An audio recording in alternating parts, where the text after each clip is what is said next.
do painel. Eu queria rapidamente, vou deixar as honras da casa para meus colegas que estão conduzindo esse segundo dia, ou segunda noite, mas eu queria te saudar, Fabiano Sá, e te agradecer pelo esforço que eu sei que você está fazendo para estar aqui conosco. Sei que essa semana é uma semana difícil de planejamento estratégico, revisão de planos na empresa, e que você fez uma ginástica especial para estar conosco. Muito obrigado. E com isso eu deixo a palavra com o Severo San para, enfim, conduzir e apresentar o nosso segundo palestrante da noite. Muito obrigado.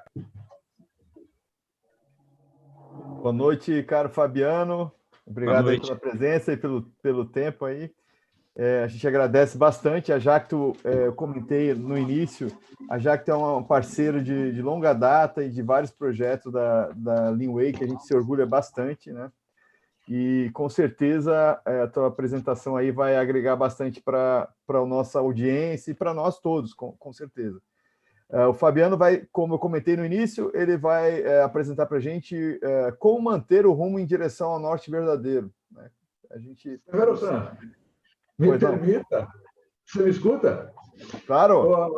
Deixa eu dizer o seguinte, agora, porque eu sei, né, que esse é o tema central na fala do Fabiano San, mas deixa eu dizer o seguinte, a Jacto e o Fabiano San, como diretor industrial da Jacto, está enfrentando uma situação tão, vamos dizer assim, complexa e tão rica em termos de experiências, que quando eu apresentei para os painelistas, para os palestrantes de forma geral, os temas, né, ou melhor, os tópicos, debaixo desse guarda-chuva, né, maior do tema do fórum, o Fabiano San selecionou e disse, cara, eu tenho tanta coisa para falar, se você me permitir, eu vou pontuar as nossas experiências em cada um dos tópicos, né, que é a questão deixa-me lembrar aqui, nós falamos de ter desenvolvimento de pessoas no momento de distanciamento, como gerenciar a questão da gestão da demanda em momentos de incerteza, que mais?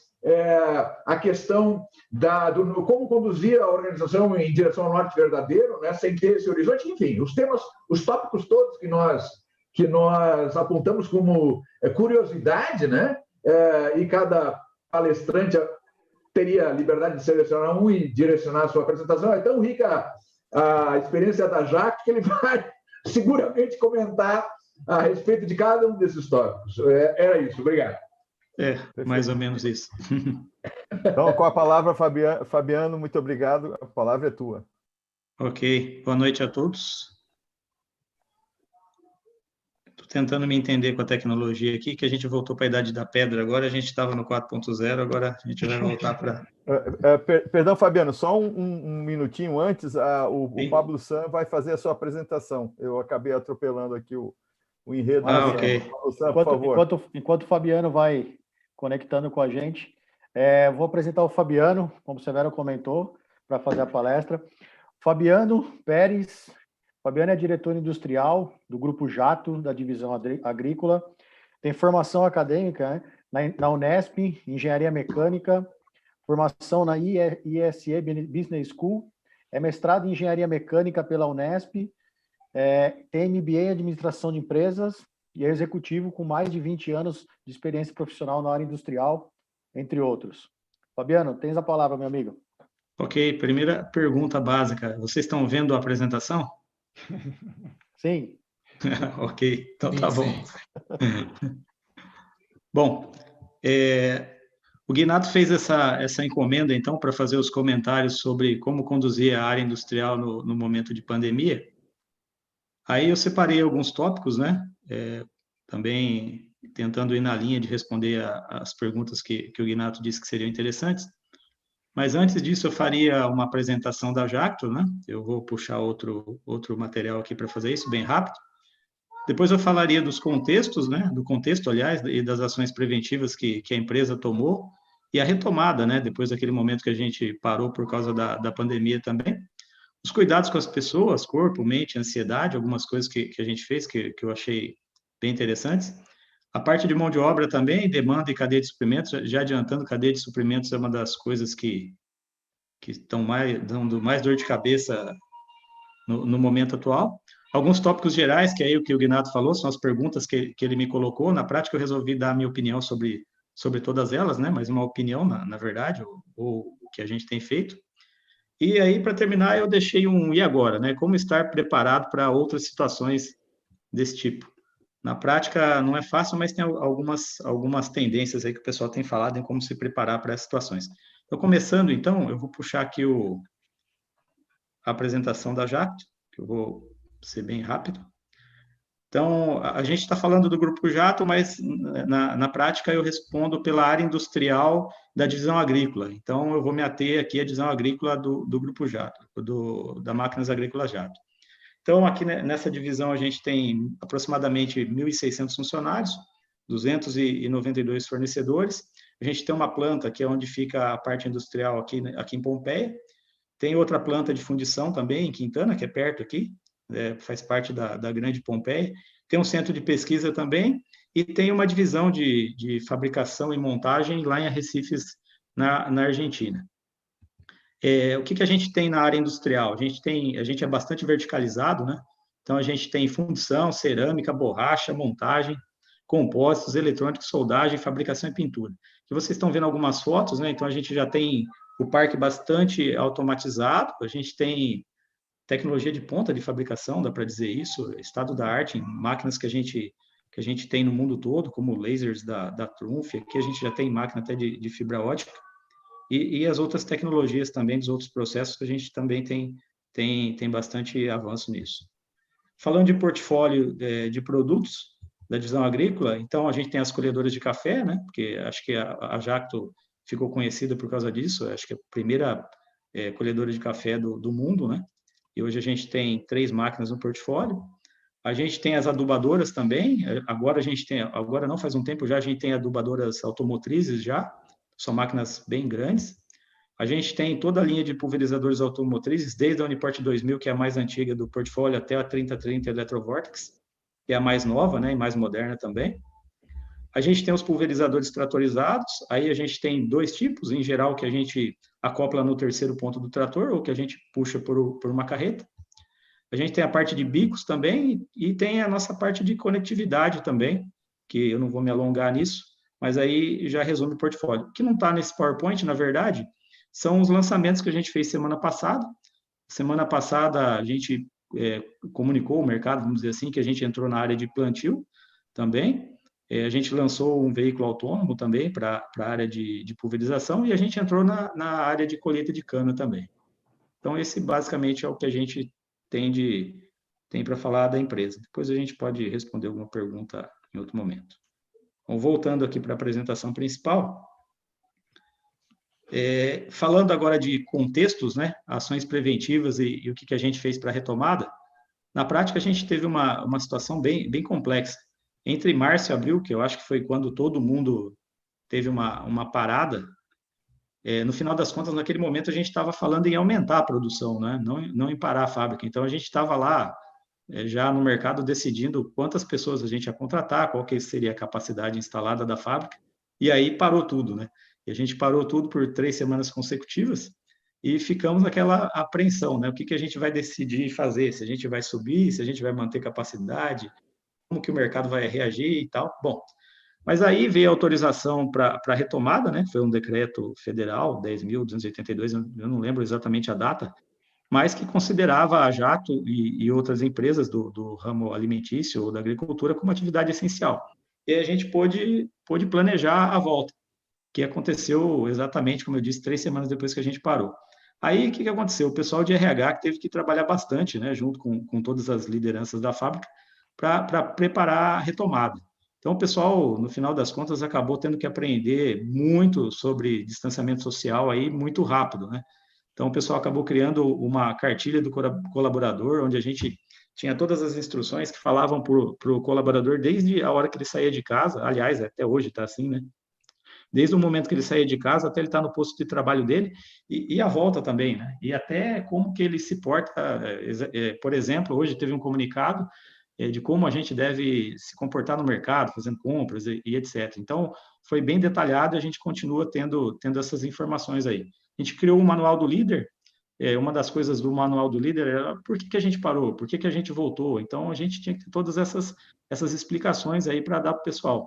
O pessoal de RH criou bastante vídeos também e áudios educativos, definiu um processo de autotriagem, acho que vocês devem saber do que eu estou falando, mas é meio que como se fosse uma manutenção autônoma. Aí, o pessoal olha lá, faz o checklist, estou com febre, estou com algum problema no nariz, estou com o nariz correndo, etc, etc. E aí, se ele tiver com alguma situação dessa, ele avisa o pessoal do SESMIT, do RH, né, para checar qual que é o encaminhamento que vai ter com ele. Além disso, a gente tem a triagem de início de turno também. Então, de repente, eu estou lá na minha sala, aliás, eu não parei, né, as lideranças da fábrica também não. A gente tem lá, chego lá na minha sala, tem uma pessoa que vai lá todo dia de manhã medir a temperatura. Se eu tiver com uma temperatura acima de X, então eu tenho que ir para o RH também. Então, foi bem divulgado os procedimentos, como que a gente fazia, como que a gente respondia, como que a gente se comportava, e também a assistência do pessoal do RH para a gente.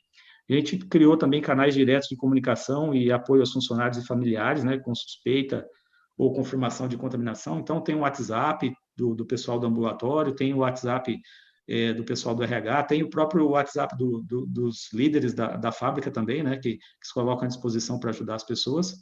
A gente fez o afastamento preventivo de pessoas do grupo de risco, né? Ou seja, as pessoas que têm mais de 60 anos de idade, grávidas, ou alguns portadores de patologias consideradas de risco pelos órgãos de saúde. Por exemplo, hipertensão, diabetes, etc. Aqui já começa a causar um pouco de problema para a fábrica, no final das contas, né?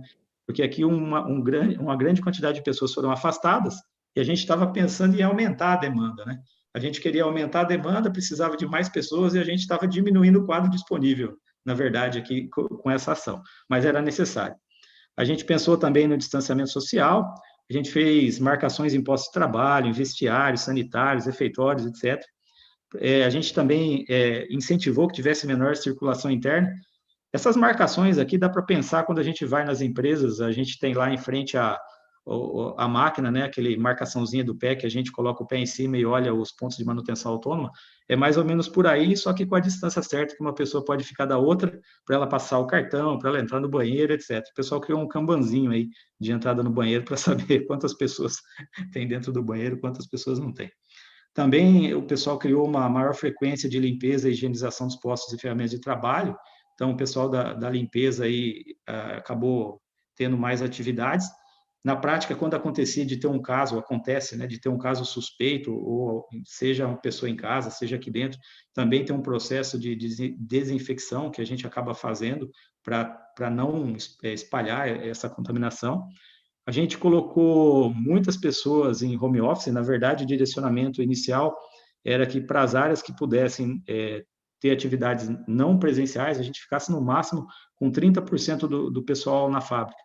Então, vamos pensar assim, o pessoal direto, a gente manteve 100% fora o pessoal do grupo de risco, e o que eu já citei acima, mas vamos pensar uma área como PPCP, compras, etc., a gente também mantinha o mínimo de pessoas dentro da fábrica. Suspendemos as viagens, né, exceto para atendimento a cliente, por exemplo, o pessoal de assistência técnica, logicamente, tem que continuar atendendo. Mesmo aqui, quando a gente parou a fábrica, naquelas 3 semanas que eu falei, é uma situação complexa de fazer, porque você para, mas você tem que continuar atendendo assistência técnica, peças de reposição, você tem que continuar expedindo também, alguém tem que continuar emitindo nota, etc. Então, é uma parada, mas é uma parada bem planejada e tem algumas áreas que no final das contas, não podem parar. A parte de terceiros não essenciais também, que a gente fechou a entrada de terceiros, no final das contas, a gente acaba deixando entrar somente situações de parada de máquina. Então, de repente, eu preciso que um fornecedor venha aqui fazer um reparo, ou eu tenho uma situação de segurança no equipamento. Então, só nessas situações que a gente permite a entrada de terceiros. E outras coisas que a gente tomou providências também, mas acho que deu para resumir bem aqui. Falando um pouquinho mais para frente, a gente também tomou cuidado com as pessoas, né? Pensando no corpo, na mente e na ansiedade das pessoas. Falando em corpo e mente, a ideia foi incentivar que as pessoas não ficassem pensando somente em Covid, né? A gente até fez uma brincadeira. que daqui a pouco a gente ia ter especialista em Covid dentro da empresa. Não, a gente tinha que estudar, ler, fazer alguma coisa diferente, ter um tempo de qualidade com a família, porque se a gente só ficasse pensando em Covid, a gente não ia conseguir produzir, não ia conseguir seguir a vida também. Então, apesar de ter todos os cuidados, a gente incentivou o pessoal a cuidar de outras coisas. Exercite-se, alimente-se e durma bem, também a gente tem incentivado o pessoal a fazer isso, apesar de a gente a gente precisou tirar a ginástica laboral, né, porque o pessoal ficava bem perto um dos outros, mas aqui no assunto exercício acaba até sendo bem engraçado, né? Eu me inscrevi num treinamento, por causa da pandemia, falei, vou fazer um treinamento à noite. Depois me inscrevi em outro, né? Depois, quando eu me inscrevi em outro, falei assim, agora eu estou precisando fazer exercício, né? Aí eu falei assim, não, vou me inscrever num terceiro treinamento e acabei não indo fazer exercício. Então, eu acabei aproveitando meu tempo para fazer treinamento e o exercício ficou para trás. Mas, no final das contas, a gente precisa fazer isso também. Não se isole, use os meios digitais e fale com a família e amigos. Uma coisa importante que a gente incentivou também é para o pessoal não ficar isolado e pensando só no Covid, também procurar falar com a família, mesmo que não presencialmente, né? Os amigos também, coisa que é bem importante. Ser solidário e empático no trabalho e na sociedade, isso é uma coisa que me chamou a atenção e é uma coisa que está bem no DNA da empresa. Uma simples ligação que a gente faz para um funcionário que, de repente, está com um problema de saúde, e agora a gente tem alguns, né? Ou para a família dele, conversa com ele e dá um apoio, pelo menos psicológico, faz uma diferença muito grande para as pessoas. Então, a gente tem procurado fazer isso também. Não só eu, como outras pessoas da fábrica. A gente também incentivou a tomar cuidado com as fake news, a gente criou um repositório digital no nosso sistema, onde a gente coloca o que a gente já filtrou, né, que são informações assim, validadas, vamos pensar assim, porque o pessoal começa a ler muito WhatsApp, começa a ler muita coisa em rede social que não tem fundamento, né, vamos pensar assim, e o pessoal acaba ficando mais assustado. Aí, mais uma coisa que a gente pensou nas pessoas é a ansiedade, né? Aí teve duas coisas que eu coloquei aqui que eu penso, né, na minha opinião, fizeram ou fazem a diferença. É a liderança presente, então, estar junto com os funcionários faz muita diferença. Qual que é o exemplo aqui? No final das contas, por mais que a gente precise deixar o pessoal em casa e até o pessoal indireto, o pessoal de fábrica que a gente lida o dia todo, o que eles olham mesmo é se o chefe dele está dentro da fábrica, né? Como que, se a fábrica está segura, então o meu chefe está aqui dentro também da fábrica. Então, não faria sentido nenhum se eu pedisse para o pessoal respeitar um monte de regra, colocasse o pessoal em distanciamento social e eu não estivesse presente na fábrica, ou a gerência não estivesse presente na fábrica. Então, a gente manteve essa presença junto com o pessoal e, assim, a gente tem recebido bastante feedback que isso tem funcionado bastante, faz diferença para o pessoal também. Uma outra coisa que não era do meu feitio, mas que a gente resolveu colocar junto com as lideranças da fábrica, eu chamei de cumbuca virtual assistida, né, para a liderança industrial. O que foi isso, né? A gente tinha, vamos pensar assim, o hábito, né, de fazer algumas cumbucas, e cumbuca, acho que todo mundo conhece o método, pega um livro e entrega o livro para um grupo de pessoas, aí as pessoas têm que ler um capítulo até na semana que vem, por exemplo. Aí a gente sorteia alguma pessoa e ela fala daquele capítulo que a gente sorteou. Se a pessoa não tivesse lido, a gente para com o book. Bom, não dava para fazer isso nesse momento, né? Então a gente foi procurar uma outra coisa. O pessoal estava bastante inseguro. Eu sabia que tinha uma pessoa, né, no mercado que fazia esse processo com book assistido. E a gente pegou o livro que ele sugeriu, que foi o livro A Peste. Aí qual que foi a lógica? O pessoal fica ansioso com o que eles não conhecem, né? Eles têm medo do desconhecido. Então, a gente pegou uma ficção que foi escrita na década de 50 por um prêmio Nobel, que é o Camus, e leu com esse pessoal. Para quê? Para que o pessoal entrasse dentro desse enredo, entendesse o que estava acontecendo, refletisse sobre o que está acontecendo com ele, sobre os sentimentos dele também, para poder lidar com essa situação de uma maneira menos tensa, uma maneira menos ansiosa. Porque na prática, quando a gente está ansioso, a gente acaba tomando decisões ruins, né? Então, essa foi a ideia, dar uma humanizada mesmo na pandemia, diluir um pouco a ansiedade do pessoal através de uma literatura boa. E a gente está continuando com isso. Tem outros grupos aí das áreas fabris fazendo essa leitura. Mão de obra, demanda e cadeia de suprimentos. Aqui tá o problemão, né? No final das contas.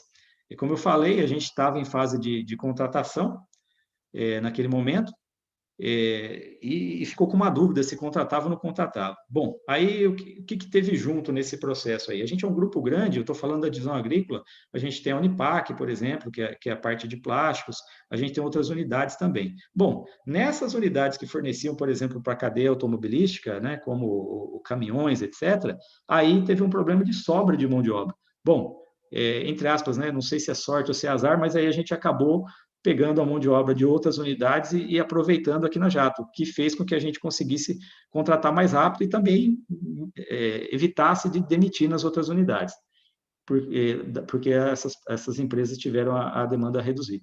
A gente começou, logicamente, também a fazer horas adicionais, aí não tem jeito, é o que a gente consegue fazer quando a gente está com falta de mão de obra.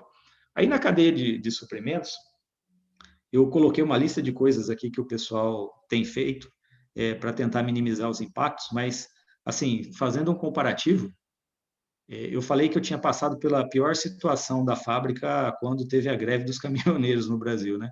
Eu acho que aqui pode multiplicar por 10, porque eu acho que eu nunca vivi tanta falta de peças na fábrica do jeito que a gente está vivendo agora. Então, é contenção o tempo todo. Eu escrevi bastante coisa aqui, mas lá no final eu falo que acho que o que está funcionando é monitorar os fornecedores o tempo todo, 24 horas por dia, 7 dias por semana. Não tem jeito, lógico, né, que a gente faz análise de riscos, né? O pessoal de compras passa o tempo todo aí verificando se tem alguma reestruturação corporativa significativa que vai afetar alguma coisa, se tem alguma fusão, alguma aquisição, algum processo judicial. Eles puxam a ficha dos nossos fornecedores o tempo todo no Serasa, faz o score lá, ranqueia o pessoal, mas tem um monte de surpresa aí no momento. Identificar fornecedores também que contam com os mesmos fornecedores secundários, né, para materiais fundamentais. Dá um exemplo hipotético aqui. Não adianta nada eu comprar motores de roda em duas empresas diferentes se elas compram a parte fundida da mesma empresa e essa empresa de fundição fecha ou para por algum motivo. Então, a gente tem que dar um passo atrás e olhar esse pessoal também. Saber onde se localizam os fornecedores, dos fornecedores, né, os depósitos. Esse negócio aqui chega a ser até engraçado, né? E buscar diversidade geográfica. O pessoal tem feito isso, acho que na Europa, nos Estados Unidos, por exemplo, na parte de saúde, o pessoal já está procurando fazer uma diversificação de onde ele compra algum insumo essencial. Aqui eu estava brincando com o pessoal de compras, bom, pelo menos o que a gente compra não está na Itália, etc., né? Tinha alguma coisa na França. No dia que eu falei com o gerente de compra sobre a França, pegou fogo no depósito lá do cara da França, que consolida os nossos produtos. Bom, de qualquer maneira, a gente faz todas essas tentativas aqui de análise de risco, mas alguma coisa acaba passando. Garantir que os fornecedores diretos também tenham programas de gestão de risco, né? O que não é comum na nossa cadeia, alguns maiores têm, a minoria tem, né? Mas a gente está pedindo para o pessoal fazer isso também. Internação total ou parcial, aí chega a ser até engraçado, né? Às vezes a gente tem fornecedor que fechou, literalmente, né? Por causa da pandemia. A gente tem que internar alguma coisa e tem que internar muito rápido. Aí não é só internar, a gente tem que conhecer o fornecedor do fornecedor para saber de onde ele comprava o componente, tentar internar, etc. E não é rápido, né? Uma coisa que depende de homologar fornecedor, etc. E aí também bate na nossa capacidade interna, que também está menor. Então, a gente está, em alguma situação, internando coisas, mas, ao mesmo tempo, eu não tenho toda a mão de obra disponível, ainda estou contratando, ainda estou treinando, e aí vai. Além disso, substituição também, total ou parcial, de algum fornecedor que apresentou algum problema. O que eu já falei, né, monitorar, acho que o que está funcionando mesmo é o monitoramento, 24 horas por dia e 7 dias por semana. E a gente começou a fazer também a homologação remota de fornecedores, né? Como foram muitos fornecedores que a gente acabou tendo que substituir ou trocar, aí, bom, não dá jeito de ficar esperando isso, né? Não pode viajar, não pode ir no fornecedor. Tem fornecedor que nem recebe a gente por causa dos protocolos de segurança deles também. Como que a gente faz? Bom, então vamos para a homologação remota. E aí vai, dentre outras coisas, essas são as principais coisas que a gente tem feito. O Gnato falou que eu ia falar de tudo, né? Mas no final das contas ele me deu algumas opções. Ele pediu para mim falar de como que a gente estava tratando a pandemia, que foi praticamente o que eu falei até agora, mas ele me fez algumas perguntas, né? Dentro do lado do que ele me propôs. Eu falei, eu vou responder todas essas perguntas, pelo menos no meu ponto de vista e na nossa simplicidade em como a gente trata as coisas, mas é um ponto de vista. Então, como a tecnologia transformará o Gemba, vamos pensar assim, né? Na prática, apesar da pandemia, a gente manteve os rituais que a gente tinha pré-pandemia, com os cuidados necessários, na verdade. Então, quando um gerente vai fazer o Gemba Walking, ele está com a máscara, o pessoal que cuida das mini empresas também, ou os componentes da mini empresa também está com máscara, eles mantêm as distâncias aí seguras, né? Só que parte da rotina acabou virando remota também. Então, de repente, uma reunião gerencial, uma reunião de diretoria, uma reunião de follow-up que a gente tinha, um escalonamento, a gente acaba fazendo ou no Teams, ou no Zoom, ou no Skype, ou no meio que tiver. No final das contas, a gente está virando especialista em meios remotos aí de comunicação. Por outro lado, e acho que vai na linha do que o Marcos falou na próxima reunião, na última reunião, na última palestra, a tecnologia tem facilitado obter informações, né? E em alguns casos, a gente acabou deixando de fazer esse acompanhamento presencial, porque a coleta de dados acaba ajudando a gente a tomar decisões. E, logicamente, com a medida que a tecnologia aumenta, a gente vai tendo mais dados, mais informações, vai aprendendo como cuidar desses dados, a gente vai acabar diminuindo aí o presencial, né? Vamos pensar assim. Por outro lado, um pouco mais para frente, eu vou falar de treinamento de pessoas, né? Aí eu acho que a gente não consegue substituir tanto assim a parte presencial. A outra pergunta que o Gnato me fez foi como abordar o desafio ainda maior da gestão de demanda, né? O nosso problema atual é justamente esse. E a ferramenta que eu citei, a gestão de riscos e o follow-up o tempo todo. Logicamente que mais para frente a gente vai ter as ferramentas digitais e talvez a gente tenha alguma segurança maior, né, nessa gestão de risco. Agora, internamente, falando de gestão de demanda, a gente tem bem desenvolvidas as ferramentas de S&OP e NPS já há muito tempo, é uma coisa que já está na raiz nossa. Então, lá dentro da reunião da S&OP e NPS, a gente tem as diretrizes de capacidade e nivelamento, né, que a gente precisa para ter estabilidade na fábrica, a curto, médio e longo prazo, e a gente está com disciplina nessa matéria. Então, vamos pensar o seguinte, olhando para a demanda daqui até o fim do ano, daqui um ano para frente, a gente já tem isso na cabeça. E qual a estratégia que a gente vai seguir para atender essa demanda, tanto do ponto de vista de capacidade fabril, como forecast para os fornecedores, etc. Então, hoje a gente está fazendo basicamente contenção, mas o nosso processo interno de gestão de demanda ele já é bem robusto no que diz respeito a S&OP e MPS. Então, dá para a gente seguir pelo menos essas diretrizes aí. O problema está sendo fazer chegar o material mesmo. Bom, aí tem a próxima pergunta também, como manter o rumo em direção ao norte verdadeiro, né? Eu estava dando risada agora há pouco, que toda vez que eu leio essa expressão norte verdadeiro, eu lembro lá do Jack Welch, lá do Piratas do Caribe, com aquela bússola dele tentando achar o norte verdadeiro, né? Na verdade, ele estava procurando alguma coisa, acho que era a fonte da juventude, mas na prática, né, no dia a dia, né, com pandemia ou sem pandemia, mais ou menos digital, a base de todas as atividades dentro da empresa é o que a gente chama de diretrizes estratégicas. Então, essa é outra coisa que a gente já tem há algum tempo e tem ela desdobrada até o chão de fábrica. A gente pode usar várias metodologias, né? Alguns chamam... A gente fez um híbrido aqui de desdobramento das diretrizes, que a gente pegou lá do Falcone, aí o pessoal da Toyota chama de Hoshinkanri, agora a gente está falando de OKR também. No final das contas, a gente fez um bem bolado de tudo isso, mas a gente religiosamente, em outubro, combina com o Conselho de Acionistas as metas do próximo ano, faz um catch-ball aí com o Conselho, depois o CEO faz um catch-ball com a gente faz um catch-ball com os gerentes, aí a gente faz os gerentes com os supervisores, a gente negocia de novo até fechar com o Conselho, aí depois a gente leva até o chão de fábrica. Obviamente, traduz isso, né, numa linguagem que o chão de fábrica entende, né? Você não vai falar de ROE e de outras coisas financeiras com o chão de fábrica, mas você coloca isso lá, por exemplo, o custo da mini empresa que ele está cuidando, etc. Mas a gente já tem isso bem estabelecido. Então, o que dá o norte verdadeiro para a gente é a estratégia que a gente combinou com os acionistas. E seguir, com pandemia ou sem pandemia, a gente está seguindo essa estratégia fielmente, vamos pensar assim.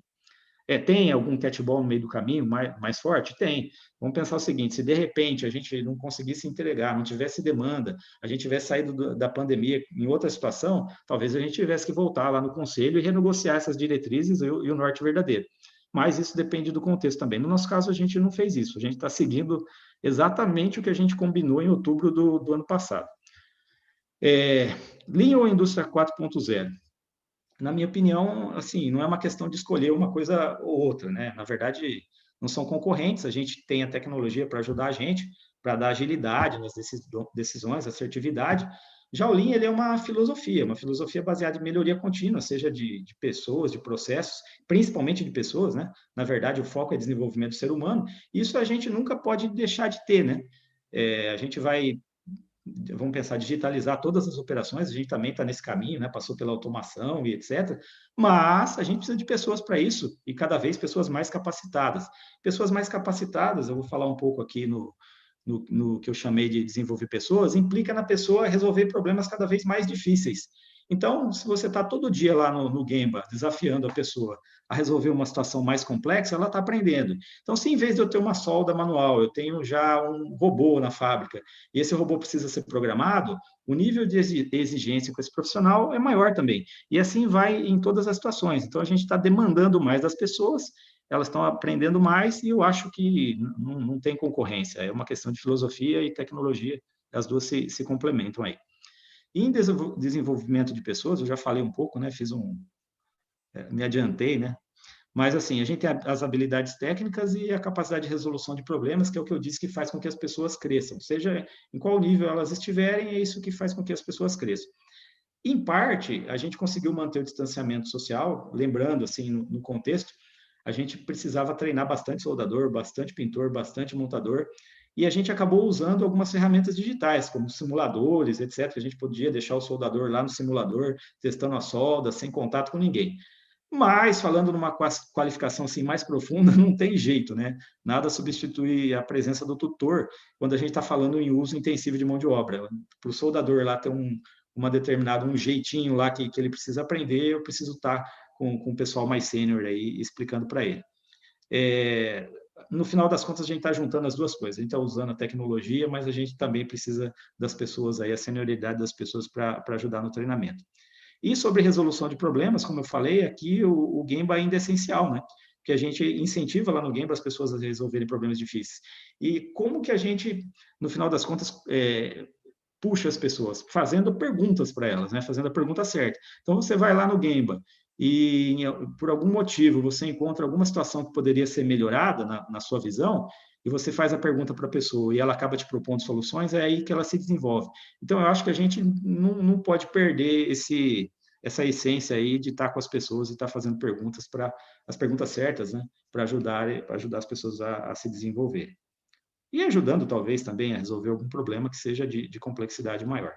Bom, eu acho que eu estou meio adiantado aqui no meu tempo, mas esse aqui já é o último slide. Aí eu quis deixar um slide, e agora, né? O que a gente faz? Como que a gente vai se preparar para se acontecer essas coisas de novo? Aí o que eu tenho visto, né, nos cursos ou nas leituras que eu tenho feito? O que o pessoal está puxando bastante agora é uma coisa que chama resiliência organizacional, que é a capacidade da empresa se antecipar ou se preparar para alguma transformação que vai acontecer, uma interrupção repentina. Bom, aí qual que é o link que eu fiz disso com o Lean? No final das contas, quem tem resiliência não é a empresa, quem tem resiliência são as pessoas que estão na empresa. Então, vai ao encontro do Lean, que é fazer a melhoria contínua dos funcionários acima de tudo, né? Respeitá-los, desafiá-los, desenvolvê-los. Por quê? Porque é eles que vão acabar fazendo essas antecipações. Tem um outro termo bonito, né? Que o pessoal tem chamado, eu ouvi esses dias aí, de foresight. Mas na prática eu chamo de predicção ou prever algum futuro, no final das contas, que possa ser possível, vamos pensar assim, mas que seja provável também. Então, o exercício é usar ferramentas, pode ser ferramentas digitais também, para a gente pensar nesses futuros alternativos aí, ou são prováveis, vamos pensar assim, e trabalhar em função deles. A gente está falando de pandemia, né? Muita gente fala, nossa, como que a gente consegue lidar com uma coisa dessa que a gente não estava esperando? Mas, na verdade, existiam muitos dados, muitas informações que diziam que a gente poderia ter uma pandemia a qualquer momento também. É que a gente não sabe ainda, ou não sabia trabalhar com essas informações e não estava fazendo gestão de riscos adequados, mas existiam as informações. Bom, aí como que a gente cria pessoas, né, que possam ter essa resiliência aí que eu chamei de resiliência organizacional, mas que está nas pessoas? Tem alguma vamos pensar assim, um norte já, que as coisas estão tendendo para algumas competências que são digitais também, que é a mentalidade digital, para que a gente consiga captar essas mega tendências que tem, ou prever esses futuros alternativos, a gente tem que ser uma pessoa que está ambientalizado com os dados, né? Com a parte digital. Então, é o que o Marcos falou na última reunião, a gente tem que olhar dentro daquele pacote de dados aí e conseguir enxergar uma tendência lá dentro. A gente tem que ter pessoas também que tenham adaptabilidade. O que é essa adaptabilidade? Acho que eu vou dar um exemplo meio batido, mas eu já vou linkar com outro. Como que a Blockbusters, né, que é aquela empresa lá de locadora, ela conseguiu acabar rapidinho, né? Porque ela não conseguiu antecipar que um modelo de negócio que vinha da Netflix ia acabar com o negócio dela, que era um negócio de locação. Por outro lado, isso continua, né? Não para nunca, né? A Netflix, por exemplo, deveria estar olhando para a Amazon, né? A Amazon, ela lançou lá o Prime Video, aí tem a Spotify também passeando pelo outro lado, e a Amazon lançou o serviço de músicas dela também. Então, tem alguém grandão, né? Sempre tem um peixe maior, né? Então, sempre tem alguém grandão olhando para a gente. Então, a gente precisa de pessoas que consigam perceber essas movimentações, ter essa mentalidade digital, essa adaptabilidade, para ver para onde o nosso negócio está indo, para que não venha um peixe maior e coma a gente. Literalmente é isso. A parte de execução, não adianta nada ter mentalidade digital, adaptabilidade, se a gente não consegue mobilizar as pessoas, né? No final das contas, a gente está sempre falando de pessoas. Mobilizar pessoas é uma coisa de liderança, né? Então, a gente tem que estar preparado, tem que estar dentro do negócio, no propósito, confiar no propósito da empresa que a gente está trabalhando, para a gente poder mobilizar as pessoas em direção a esse propósito também. Outra coisa é agilidade. Então, se você percebeu, se adaptou, consegue executar, mas não faz rápido também, a Amazon te pega, ou alguém te pega, o peixe maior te pega. Essa é a ideia. Tomar risco. Na verdade, a gente precisa também criar ambientes onde a gente tenha mais experimentação, vamos pensar assim. Se você falar, parafraseando lá o meu amigo Deming, né, a gente tem que eliminar o medo da organização e deixar as pessoas errarem, né, deixar as pessoas aprenderem, tentarem. Eu lembro de um momento que eu era engenheiro ainda, teve um chefe que eu acho que ele está assistindo a apresentação agora, que ele me falou que a fábrica parecia um laboratório. E é verdade, né? Mas a gente tem que testar para ver o que funciona, né?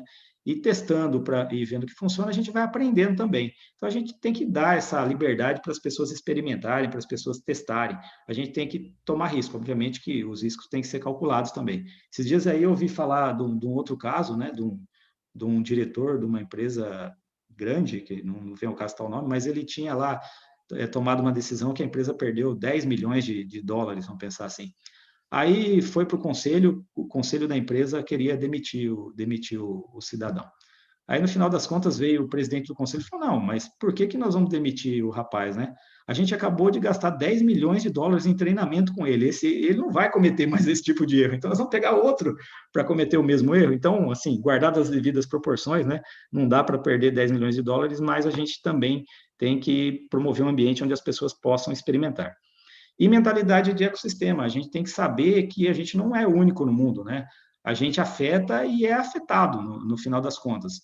Então, vamos pensar, a gente está fazendo a gestão da pandemia, porque a gente teve no mundo o Covid. Aí, depois disso, a gente é afetado pelos fornecedores. Ah, mas a gente afeta alguém. Quem que a gente vai afetar se a gente não entregar a máquina na hora? O cliente, né?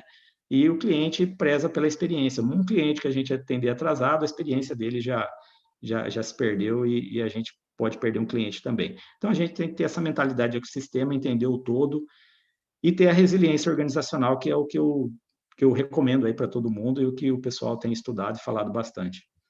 E eu acho que eu acabei rápido. Muito bom, Fabiano. Então, praticamente foi em cima da pinta aí, uns 5 minutinhos, um pouco adiantado. Fabiano, muito obrigado pela sua disposição, reforço aí as palavras do Ginato, pelo seu esforço de estar aqui com a gente. Uma palestra também bastante agregadora, né? Mostrando aí o senso de humanização da Jato, que a gente sabe ser todo especial, e a gente agradece mais uma vez a sua presença aí. Ok, disponha. Ginato-san, gostaria de fazer alguma colocação antes da gente ter um intervalinho para a gente partir para o nosso painel. Fique à vontade, por favor. Você já disse tudo e nós ouvimos tudo que queríamos do Fabiano. Fantástico, Fabiano. Reforço, renovo os agradecimentos, mas muito bom, muito bom. Olha, vocês, dia a dia, né? Levantando régua, botando a barra lá em cima. Cada dia eu me surpreendo, né? O volume de experiências e conteúdo e aprendizado que vocês trazem para a gente. Muito obrigado, Fabiano San. E eu espero poder ainda interagir com você, com o Burger San, quem sabe o terceiro e último bloco da noite, que nós vamos ter a participação também do Sandy San, que é o nosso painel, né, discutindo esses temas que vocês apresentaram, né, os tópicos que apresentaram, e outros tópicos de interesse, questões de interesse que a audiência manifestar através ali. Aliás, eu faço lembrete, por favor, afiem-se aí, né? Afiem-se, desafiem os palestrantes, né? Desafiem a turma aí, colocando as questões, considerações, contrapontos, enfim, vamos enriquecer esse último bloco, porque é uma oportunidade ímpar, ok? Tem um intervalinho aí para o pessoal se recompor, porque, né, a gente ficar, né, os painelistas e toda a audiência conectada durante quase 3 horas, que é a duração total, né? Fica um pouquinho desgastante, então, mas, né, é vapt-vupt. É só dar uma respirada, esticar as pernas, tomar uma água e retornar em 5 minutinhos, Pablo Santos. 5 minutos, Ignato. Perfeito. Então, por favor, fica à vontade. Às 20h20 a gente retoma.